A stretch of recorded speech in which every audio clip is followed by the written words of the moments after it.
These are the top 5 decks to reach Arceus rank on Pokemon TCG Live in May 2023. Kicking off our list at number 5 is Goodra VSTAR. Goodra VSTAR has been the best tank deck in format since being printed in Lost Origin, most recently taking a top 8 placement at the EUIC. Goodra VSTAR aims to set up as fast as possible, swinging with that rolling iron, taking less damage from attacks, and being super annoying with that Moisture Star to make it very hard for opponents to take all 6 prizes. We are playing one Articuno attack in this deck to deal with Gardevoir and Lugia, or just decks in general that do not play very many switching cards, but I can see it coming out of the deck as more add Penny and other switch outs. We are a hybrid between Lost Zone and Melony. We have 7 water energies, so we're not super reliant on one particular package. We're mainly going to be using our Mirage Gates and Colresses and Comfeys to accelerate our energies quickly. We're playing one Choice Belt so we can reach those smaller Pokemon V, and one V-Guard energy helps us live annoying threats like that Zacian V. Overall, Goodra does not have any one exceptional matchup, it just generally has an overall very well-rounded field. At the number 4 spot, we have Mew VMAX. Mew VMAX is just always been a super fast and super oppressive deck. This takes a lot of inspiration from Pablo Mays' top 4 UIC list, but we're taking Cleansing Glove in this deck to hopefully have an easier time into that Gardevoir matchup. Avery is a very phenomenal card in this deck to just slow down those stage 2 decks that love to have a very wide board.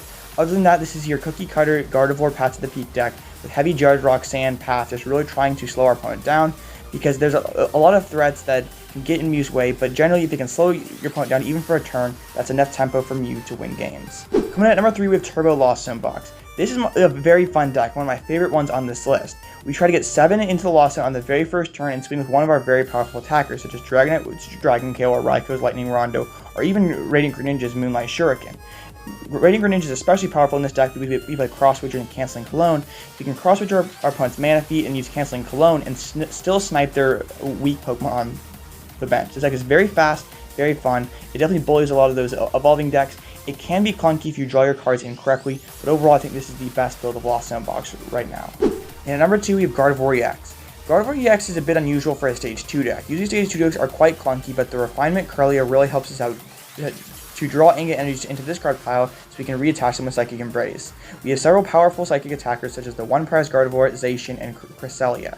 We also have several 1-up cards in this deck for specific matchups. Penny notably helps us against annoying retreat lock strategies such as Snorlax and Mawile. I really enjoy Arven in this deck. It can cherry pick our rare candies and also find us our Sky Sealstone and Forest Sealstone exactly when we need them. Gardevoir's definite biggest weakness is its own speed. Sometimes it can be a bit slow and lead to hand disruption, but when it gets going, it's one of the strongest decks in the format. Now, at number 1, we have Lugia VSTAR. Lugia has not missed a beat since rotation, still being one of, if not the best decks in the format ever since rotation. We are playing a single strike build, using single strike Tyranitar V that can capitalize on some of the most powerful Pokemon's dark weakness, and we're using the single strike Arceus VMAX to deal with annoying walls such as Duraludon and also can one-shot Goodra V. Stone Journer gives us a powerful single prize attacker that can also hit for fighting weakness. Thornton gives us a way to swap out unwanted Pokemon into more powerful attackers, so our Lumineon cannot get trapped by retreat locking strategies. One Impact Energy means our opponent cannot use special conditions to slow us down, because as you can see, we do not play any switching cards that normally get us out of those situations. Overall, Lugia is just one of the most fast and consistent decks in format, and that's why it claims the number 1 spot on this month's list. But I want to know what you guys think. If I missed anything, got anything completely wrong, let me know in the comment section down below. All these deck lists will be in the video description if you want to play any of these yourself. And if you enjoyed this video, please consider leaving a like and subscribing to my channel. And I hope you have a great rest of your day. It's been all Blitzel, and I'll catch you in the next one.